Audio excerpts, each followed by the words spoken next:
Haay nagaanii fararri jaalalli waaqayyoo hunduma keessanii baay'atu maatii waaqayyoo nagaa keessanii obboleettii keessan baay'ee nagaa fuudha nagaa raafa nagaa guutuun qabaa waaqayyoo keessatti wantoonni baroota keessatti guyyoota keessatti torbanoota keessatti waa'ee keenya fammina godhan hedduun isaaniitu jiranuu waaqayyoon wajjin ta'uusaarraa kan ka'e wajjin ta'uusaarraa kan ka'e harkisaa humni isaan wajjin jiraachuusaarraa kan ka'e hunduma isaatu dabaree as geenyarraa sanu gargaaree kanaaf immoo galanni guddaan haa ta'u ammas irra deebi'een jedha nagaan hunduma keessaniif haa baay'atu lafa jirtan biyya jirtan keessatti kan nagaa dhabe yoo jiraate nagaan guddaan isiniif haa ta'u lafa jirtanitti waaqayyoo baraaf jireenya keessan haa eebbisu eebbifamaan isiniin jedha asumaan immoo nagaa kootti aansee wantoonni qabadhee dhufee kaleessa viidiyoo wayii gallakkisee tanan ture viidiyicha immoo dogoggora xiqqoo qaba innis hojjetamuu olee soon taaneetu waraabaa jiru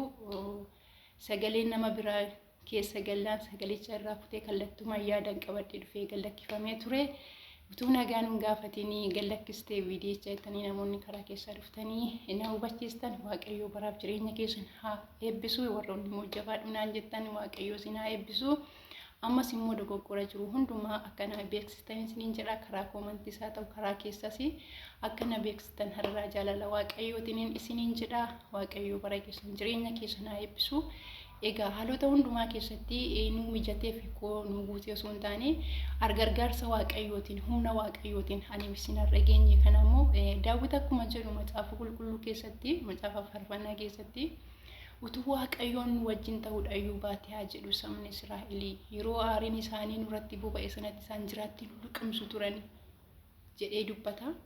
Kanaafi wantoonni guyyoota keessatti torbanoota keessatti waa'ee keenya fammina yaadan dhabamanii osoo hin taane gargaarsi waaqayyoon wajjin jiru isaarraan kan ka'e aniif isin dabarree dhufneerra yeroo isa kana geenyerra isa yeroo isa kana nuu kenni immoo haalota kana fakkaatan immoo isa waaqayyoon nuu kennee akkaataa kanaan deddeebi akkaataa kanaan jiraadha jedhee immoo haalota kana eebbisee nuu kenneef gooftaan keenya maqaan isaa eebbifamu. Nagaa kootti aansuudhaanii walaloo tokkoon qabadhee dhufee walaloo nan qabadhee dhufee kunis immoo daraa keessan caqasaa dogoggora jiru ammas yoo jiraate karaa koomentii isaa ta'u karaa keessas haa ta'u namoonni beektan na beeksisaan isiniin jedha jaalala waaqayyootiin YouTube koo kana immoo subscribe like akkanaa gootan jaalala waaqayyootiin innis gaafadha hiriyoota keessaniif immoo share gootan akkana jajjabeessitan jaalala waaqayyootiin kana sinan gaafadha macaafa Asteer boqonnaa 6 lakkoofsa 1 hanga lakkoofsa 14 yoo dubbifattan argachuu dandeessu macaafa Asteer boqonnaa 6 lakkoofsa 1 hanga 14 kana keessa dubbifattanii achirratti hundaa'in qopheesse waan ta'eef dubbifattanii argachuu dandeessu. Macaafa kana keessatti maaltu dubbatama yoo jenne seenaa nama tokkotu dubbatamas keessatti nama gatamee balbala jala ture nama ajjeefamuudhaaf fannoo qophaa'ee jiru waaqayyoon immoo yeroo isa yaadatutti gaafa yeroon isaa ga'utti dubbii garagalchee ulfinaaf isa dhaabe Mardakaay argina kanaaf immoo mata duree walaloo kootii dhaggeeffadhuudha seenaa kana wal wajjin hin dhaggeeffannaatti dhufeen dubbisaa turtii gaarii na waliin qabudha. Dhaggeeffadhuudha. Dhaggeeffadhu namaa seenaa ajaa'ibaa tokkoon sitti himaa macaafa qulqulluu keessaa seenaa Mardakaay faamaa isa gaafa laallu macaafa Asteer keessaa kan nama ajaa'ibu seenaa tokko argina kan nama ajaa'ibu seenaa tokko argina. Yaada qajeelaaf sirrii kan qabu inni kinnoo daka jira marii mootii irratti mari'atamee Asteer mootitti mee mootii oolchee du'aa. Waa'ee Yihuudootaa taa'ee kan dhiphatu kan garaasa nyaatu daka jiraatuyyuu borii asiin ka'aa jedhee kan abdatu daka jiraatuyyuu borii asiin ka'aa jedhee kan abdatu. Mardakaay kan dhiphatu dhumuu Yihuudootaa Haamaan garuu karaa kan tottolfatu fixuuf Yihuudoota yaadachuuf gaafa ka'u gooftanii mootirraa riba kaasee leenci golgootati. Yihuudoota yaadachuuf gaafa ka'u gooftanii mootirraa riba kaasee leenci golgootati. Mootirraa riba kaasee leenci golgootati. Garmee gaggaragalchee gaafa laaluu jalqabu kan du'a isa oolchee arge Mardakaay ta'uu waan godhu wallaalee yaadanis machaa'e balbal dura taa'unsaa baay'ee garaasa nyaate waan godhus wallaalee yaadanis machaa'e balbal dura taa'umsaa baay'ee garaasa nyaate balbal dura taa'umsaa baay'ee garaasa nyaate bariiteen bariinee jedhee lafaa ka'ee nama mootiin du'aa oolchee maaltu ta'a jedhee haamas ol galfatee gaafiidhaan jalqabe nama mootiin jaallatu maaltu ta'a jedhee isa gaafate nama mootiin jaallatuuf maaltu ta'a jedhee isa gaafate.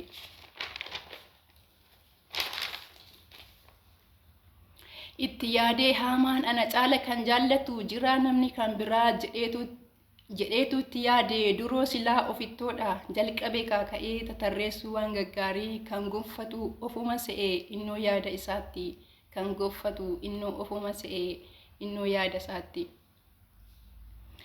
Tarreessee gaaf xumuruu dhufe yaadni garaa nama raasuu egaa nama kan biraan qabu dhaqi atumtina raawwadhu kan jette kana hundumaa tokko toonan bisinii balbal dura kan ture kana hundumaa godhiifi jedheetti dubbatee mootiin ajaja baasee dubbiin garagalee nama mootiin jaallatuuf ulfinni ta'e dubbiin garagalee nama mootiin jaallatuuf ulfinni ta'e.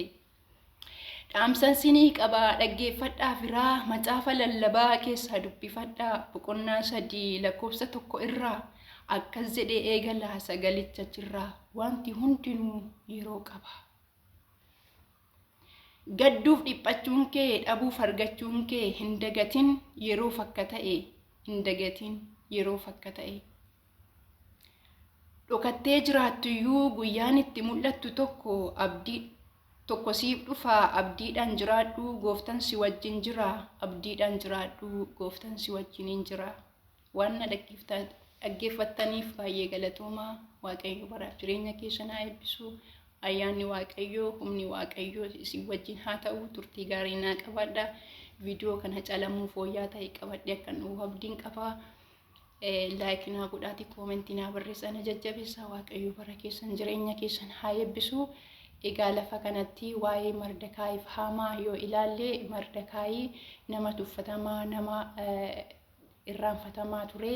Haamaan immoo nama mootii jalatti hojjetu nama ofii isaatiitti gaafatamummaa ta'ee mootii jala deemee hojjetu waan ta'eef akka inni achiin kaan akka hin yaadatamne gochaa ture. Muka fannollee qopheessafii ture Mardakaayii fi Waaqayyoon immoo gaafa waa'ee Mardakaayii immoo ulfinaan isa yaadachuu barbaadu mootirraa riba kaasee galmeen garagalee mootiin immoo kan jaallatuuf ulfinni hin ta'e Mardakaayiif ulfinaan farda mootii yaabbatee addunyaarra naanna'ee nama mootiin jaallatuuf kan hundumaatu ta'a jedhee Haamaan inni kaleessa muka fannoo qopheessee fi fardattiin harkisee deeme.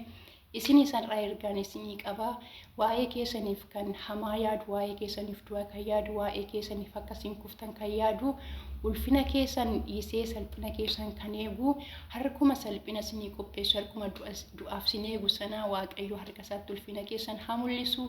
Eebbifamaa turtii gaarii naa qabaadhaa. Waaqayyo isin haa eebbisu. Wangeelli keenya mo'ataadha immoo eebbifamaa.